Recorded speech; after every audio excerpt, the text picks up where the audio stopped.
Brought to you by TechnoSpark 20 series smartphones. I'm superhuman. जिताओ दिन और जिताओ समय पे जिताओ कैंडिडेट हमारे तो हमारे तो जो कह रहे हैं लेट भाजपा वाले जो लेट कह रहे हैं तो लेट कहाँ से हुआ।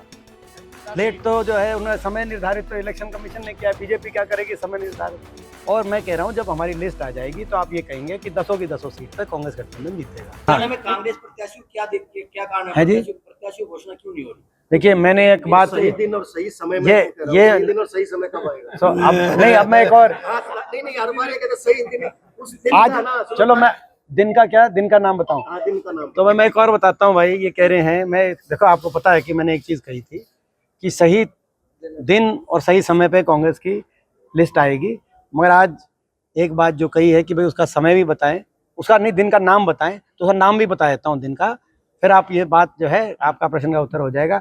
वो होगा जिताऊ दिन और जिताऊ समय। जिताऊ दिन और जिताऊ समय पे जिताऊ कैंडिडेट हमारे आएंगे और कांग्रेस पार्टी के हम बिल्कुल अपनी रणनीति के तहत, हमारी रणनीति देखो आप समझ सकते हैं कि नॉमिनेशन कब से, लास्ट डेट का 6 तो आप समझ सकते हैं भाई हमारा संवैधानिक 6 लास्ट। हाँ तो उससे पहले सही सारा ही सही समय। तो हमारे तो जो कह रहे हैं लेट भाजपा वाले जो लेट कह रहे हैं तो लेट कहाँ से हुआ। लेट तो जो है उन्होंने समय निर्धारित तो इलेक्शन कमीशन ने किया, बीजेपी क्या करेगी समय निर्धारित, तो सही उससे पहले सारा समय नहीं वो है, तो हम अपने ठीक टाइम पे करेंगे। कई जगह देखने का भाजपा प्रत्याशियों का विरोध हो रहा है, जैसे शीर्षा में, हिसार में, कई स्थानों पर वे कह रहे हैं कि विपक्ष है। हाँ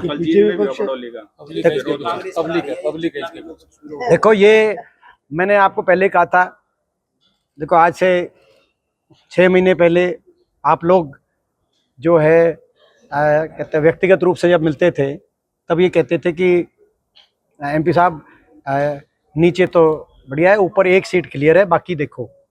आप लोग जब व्यक्तिगत रूप से मिलते थे तब ये फिर धीरे धीरे बोला जी 2-3 पे कांग्रेस है, फिर अब कह रहे हैं जी जो है कोई कह रहा है कि 5-6 पे है, कोई 7 बताता है। और मैं कह रहा हूँ जब हमारी लिस्ट आ जाएगी तो आप ये कहेंगे कि 10 की 10 सीट पे कांग्रेस गठबंधन जीतेगा।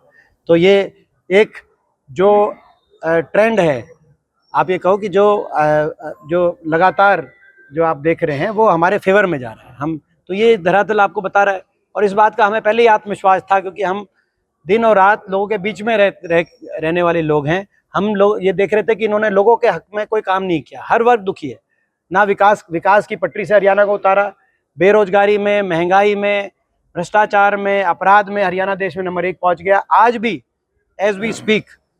अब मैं इसके बाद सांपला जाऊंगा, एक हमारा जो NSUI का कार्यक्रम है, उसके बाद सांपला में कल रात को एक और डकैती हुई। आपको पता है कि अपना का एक बेरहम रूप से डकैती हुई और जो है कहते हैं एक व्यापारी का सरेआम, जैसे अभी थोड़े दिन पहले सीताराम हलवाई की हुई थी, दोबारा हुई। बेरी में आप जाके देखो कितने व्यापारी छोड़ गए बेरी शहर। और अब आप देखो मतलब जो ये आप अनाज मंडी देखो रोहतक में कितनों को फिरौती मिली हुई है। मैंने यही बात बोली थी कि एक ही फर्क है, जो अब अफरा तफरी का माहौल बना है चौटाला राज में और अब बीजेपी भाजपा राज में, एक ही फर्क है। चौटाला राज में फिरौतियाँ आती थी जेलों से, अब फिरौतियाँ आ रही हैं विदेशों से, विदेशी नंबर से फिरौतियाँ आ रही हैं, फिरौतियों कॉल आ रहे हैं। और यहाँ पे गैंग बन गए दोबारा से, जिन गैंग्स का, जिन माफिया का, जिन अपना सारे उनका गैंगस्टर्स का सफाया हुड्डा सरकार में जो है हुड्डा साहब द्वारा एक कहते हैं एक रणनीति के तहत उनका सफाया करके हरियाणा में अमन चैन शांति का वातावरण बनाया था, अच्छे व्यापार का।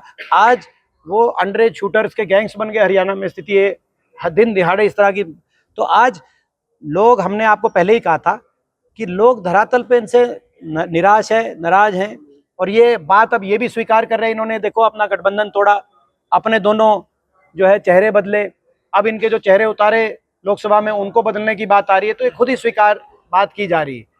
तो हमें पूरा विश्वास है कि परिवर्तन होएगा।